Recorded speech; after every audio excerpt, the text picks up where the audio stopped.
Ooh, that looks tasty.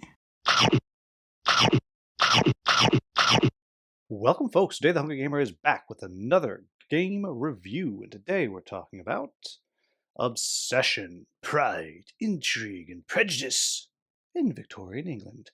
Designed by Dan Halligan and published by Kayenta Games, which, well, is a publishing company for this one game. And of course, I do apologize if I mispronounced his name. So what this game is this is a tableau building worker placement style game in which you are taking on the role of a house in Victorian England, a la Pride and Prejudice, Downton Abbey, Bridgerton, if you're looking for the more sexy style Victorian stuff.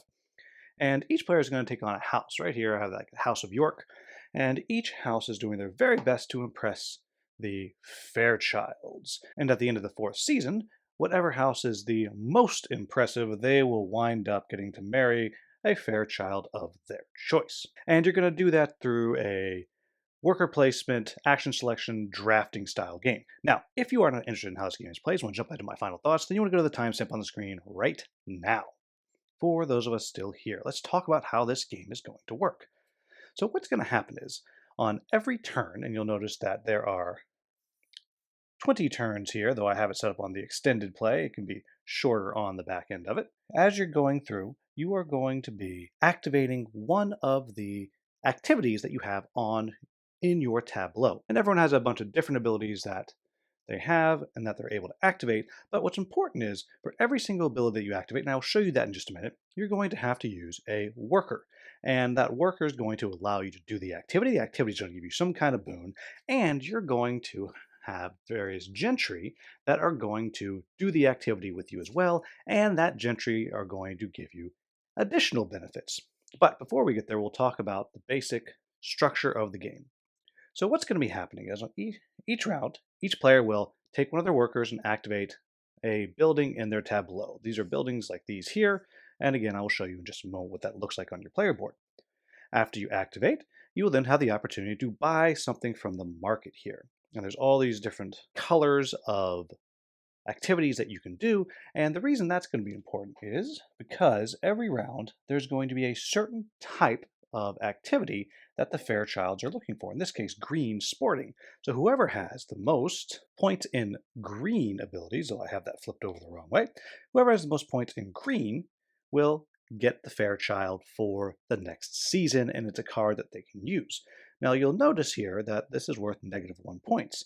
So unless you find a way to flip it over to make it 7 points, you are stuck with something that's not particularly good. You will also notice that there is this plus 200. So if we back out here, we will see that to buy this, it costs 600, but because it is particularly fancy, the stocked lake here for fly fishing, it actually costs plus 200.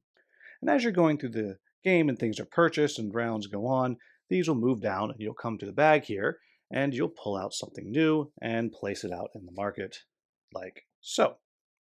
Additionally, every player is going to have a hand of objective cards. And all the cards will be something a little bit different. As you can see here, this one here, if you have the Cabinet of Curiosities in your tableau, you'll get 5 points. Every single purple tile will be worth another victory point. And this one here, if you have 10 or more servants, you're going to get 7 more victory points. And as you go through the game, you'll be getting more objective cards, and you'll be getting the opportunity to get rid of objective cards as well. The other thing that you're going to be able to do is you're going to be able to rest. And when you rest, you're either going to be able to wipe the whole market or you'll collect £200 and tenant rent. If you're playing with the expansion, which I recommend that you do, you'll also get the opportunity to hire new servants from over here. And that's the overall structure of how this game works. However, the core of the game is actually done with your personal player board. So as I mentioned, what you're going to do on your turn is you're going to pick which one of these you want to do. So if you recall, I said that the Fairchilds were interested in these sporting events, the green ones. And as I mentioned, the points are how they determine which house they're going to spend the next season with. Well, right now I have -3 green points. Now, before I move on, I'd just like to point out these lovely meeple stickers that I got from Levity Games. You can find them on Etsy. They just make these very cool little meeples look even cooler. I am a huge fan of those, and he was kind enough to send me these for a discount. I did pay for them, but I got them at a discounted rate. So thank you, Levity Games, for that. In any event, what you're going to do is on your turn, you decide which activity you're going to do. So I'm going to take my footman and go right here onto the bowling green. And so what you do is you actually place it up here into your current activity, and I would be getting for that 300 pounds. However, you'll notice it says 2 gentry are required. That's when I come to my cards. And since it just says gentry, it doesn't say family, it doesn't say women, it doesn't say men, I can use whoever I want. And so we'll just assume that we're going to have this gentleman right here, the Captain Reginald Barrow, and we will also send, oh, the Honorable Alan Waters. Now, what you'll see here is he requires a valet to help him out. So I would actually have to place one of my workers right there. He requires nothing. Now, looking at the board here, we'll see up here, these are the points that you're able to get for having them at your estate at the end of the game. And over here, it tells you the level of reputation that you have to be able to use them. So right now my reputation is 1, and I'll talk to you about how you raise that in just a moment. And as you go through the game, you'll see sometimes you need a higher reputation to activate certain cards or to activate certain activities like so. Then I would go to the rest of my rewards. So in this case, I would get a new gentry. I would pull it from the single fleur-de-lis deck, and it would come into my hand there. She's actually worth 4 points, would give me 2 reputation, and I only need a reputation of 1 to use her. And I would gain another 100 pounds. Then for him over here, I have a choice. I can either gain 100 pounds or gain 1 reputation. And so I would perhaps gain the reputation. As you gain reputation, every time it gets all the way around, you move to the next reputation level, like so, which tells you what types of activities you can do, and so on, until eventually you get down to the bottom and you reach the max. And that will affect your in-game scoring a little bit. Then the next thing that you do is you take the worker who goes to expended service, as does this one here. These 2 cards would go into the used gentry or the discard pile.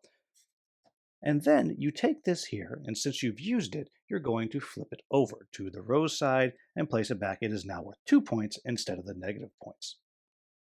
And all of the different activities do different things, and as I said, you'll be getting more and more of these throughout the game until you get to the end of the game, and that's going to be part of your points. At the end of the game, you're going to get points for all of the cards that you have in your hand, all of the different buildings that you have, including the ones that you have drafted throughout the game. You'll get points for your reputation, you'll get points for your objective cards, and you will also get points for any of these victory point cards that you've collected by either winning the courtship for that season of one of the Fairchilds, or there's a few other ways you can get them as well. And then finally, you'll get points for any leftover money. But that's pretty much how this game works. You're going to play through however many rounds you're going to play through, depending if it's a short or long game, and then at the end, whoever has the most points will be the winner. So, what do I like about this game? The first thing I like is I think they've done a pretty good job of making this theme, 1, realized, and 2, interesting. Because I don't care about Victorian aristocracy in England. I just don't. I don't love Jane Austen. I don't dislike Jane Austen, but I don't really care about Jane Austen. I don't care about Downton Abbey. None of it. Right? And I think it's pretty obvious that I don't really care that much about British aristocracy because I'm buddies with this guy, who is the least aristocratic British dude ever. Right there. Look at that face. Does that look like someone you want to give land to? No, it doesn't. But in addition to that, I think it's a really fun worker placement mechanism. And I know that the designer doesn't consider it pure worker placement because you can't take things from people and all of that. But as a tableau builder, where you're building your own tableau and that becomes its own little worker placement area, I think it's just fantastic. One of the reasons I think I like it so much is because another game that I enjoy, Lunar Rush, does the same type of thing. I really like if I'm able to build up my own worker placement area how I want. I really love that, and this game does it fantastically. However, it goes one step further. I really like that not only have you customized your tableau with your worker placement spots, but each space that you go is going to get you some kind of benefit, but then let you play your cards. And each of your cards has its own benefit that it comes with it. And many of those are their own worker placement. So you have to put them down and send a servant with them to do the thing, which is just, one, very thematic, but two, gives you so much variety in what you're doing every single turn. I really like that. I also really enjoy that there's something interesting happening every couple of turns. Every few rounds, you're going to find out where the Fairchilds are going to go.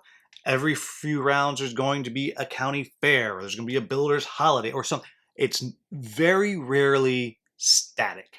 You do a couple of turns, and you're kind of working yourself up towards something that is coming. I think that is very, very, very clever. I also like that the game is not long. It moves along at a pretty good clip, especially if you're not playing the extended game. I love all of the different cards that you can get. There are so many different gentry that you can wind up with and using in your game to where you're never going to have the same game played twice. I like that there is a little bit of asymmetry between all of the different houses. They're mostly the same, but they all have a little bit of a different benefit that can kind of send you off in a different direction. I like that. And speaking of going off in different directions, I like the different objectives, how you get them, and it sends you something to go for, but you're regularly kind of cycling them out through the game. So if you just have a hard draw, you're going to be able to get more as you go. I think all of that works really, really well. So what are my quibbles with the game? Well, the first quibble that I have is, and this is coming from a guy who likes chaos and luck-based games. Sometimes the cards you draw just suck. And you wind up with a whole bunch of Americans that are going to give you negative points. And yes, I'm sure you can kind of lean into that. But sometimes you just don't have good cards. And that can be very, very frustrating as you're playing the game. If someone else, they're drawing these great cards, you're just drawing a bunch of crap. And along with that, it can be very hard to get those upper crust gentry. They have the two symbols on the two fleur-de-lis. They're not easy to get. And if you wind up with one that's not great, or one that you can't play until you get a huge reputation, so you can't even use it towards the end of the game, and you maybe got it on the first turn, that can be a real, real bummer. But honestly, that's it. That is my only real quibble with the game. Now, you personally might not like this theme, though I didn't really like the theme, and I really like the game. So you might not love the theme, and if you don't like tableau building and you want a lot of player interaction, you're not going to find it here. But as we know, I'm okay with multiplayer solitaire. I love those kinds of games, personally. I love those kinds of games just as much as I love games with lots of interaction. But if you really like interaction, you're not going to find it here in this game. I think the expansion, the upstairs downstairs, just takes the game to a whole new level. It's fantastic. I'd say it's almost required to get that too, to really get the most out of the game. So that is a little bit of a quibble. You really need the expansion too to really, really enjoy this. But that's it, everybody. I think this is just a wonderful game. And I'm so happy that there was someone selling it at a convention flea market for a song, and I was like, you know what? This is worth taking a shot on. I think my wife might like it, and she does. She loves it, but I like it almost as much as she does, and that's very, very telling. And there's a new expansion coming out soon, and I'm very excited about that. I don't know what it's going to do completely, but I'm looking forward to it. So there you have it, folks. That is Obsession. As always, if I made any mistakes in the rules overview, please let me know in the comments with a timestamp so I can get that into the Klingon subtitles. If you found this video useful, please like, subscribe, and share. Maybe become a channel member. As always, thank you so much for watching. Have a wonderful, wonderful day.